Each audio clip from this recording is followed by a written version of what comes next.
Mga kaibigan, baka naranasan niyo na 'to tong halimbawa, yung LG na inverter na window type pagkatapos yung linisan o kaya pinalinis niyo sa technician, tapos nang ibalik na, ayaw nang mag-on ng kanyang fan o kaya naman yung kanyang compressor hindi na siya nagpa-function So may display siya pero wala siyang hangin, wala siyang lamig.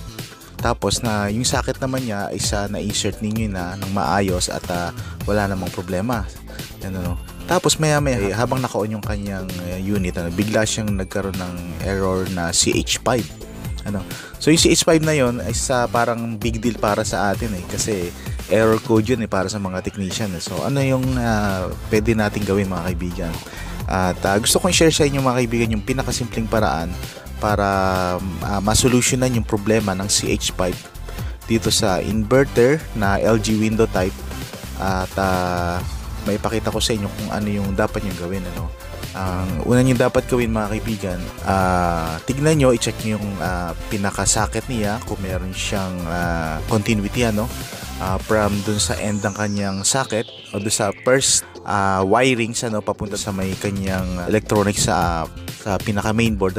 I-check nyo kung meron siyang continuity yung mga wire dyan na maliliit. Titignan nyo kung loose o kaya walang continuity na wire. Papakita ko sa inyo yung video na ginawa ko kung ano yung the best na paraan para masolusyonan yung CH5. Ito yon mga kaibigan. Yung continuity mga kaibigan is pinakamahalaga yan, dahil pagka hindi nyo na solusyonan yan, magagalit sa inyong customer. So check this out mga kaibigan. So ito na mga kaibigan, nag-CH5 siya pero hindi ibig sabihin na naging ganun dahil sa nilinisan siya. Talaga may problema dyan yung socket ng LG na maliit siya, manipis lang siya. So pagka nagalaw yun lagi, nagkakaroon ng problema. Ganun ang nangyayari. Kaya ano ba yung dapat natin gawin mga kaibigan kapag naka-experience tayo ng ganito? So ipapakita ko sa inyo kung ano yung socket na yun. Ito yung mga kaibigan, yan yung pinaka-wirings niya. Yan yung yung maliliit na wire na may na merong electrical tape. Bali yung socket niya, makikita nyo dyan,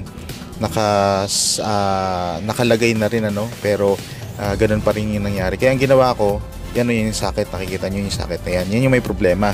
So ang ginawa ko, pinagduksong ko siya gamit yung maliliit na wire na pang electronics. Parang naglagay ako ng bridge. So ganyan yung nangyari.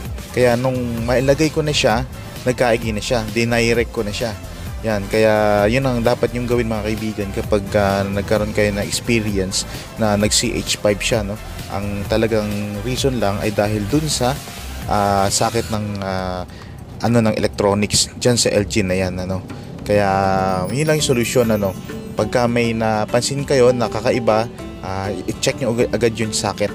Yan, kasi pag hindi nyo i-check o tinester yan, malaking problema yung mangyayari. Sasabihin nyo sa electronics, sa board may problema, pero hindi naman talaga doon, kundi doon sa connection lang nagkaroon ng error. Kasi pag inon nyo yan mga kaibigan, ang nangyayari dyan, walang fan, wala rin yan siyang compressor, tas maya maya magsi-CH5 na. So yun yung nagiging error niya, CH5. So ganyan lang gawin yung mga kaibigan. Kaya yan, okay na siya. Tumatakbo na yung fan, tumatakbo na yung compressor, malamig na siya. Yun lang yung solution dyan sa problemang yan. So yan mga kaibigan, nabigyan ko na kayo ng tip at sana magamit nyo ito sa inyong pag-service ng air conditioning, lalo na sa LG unit.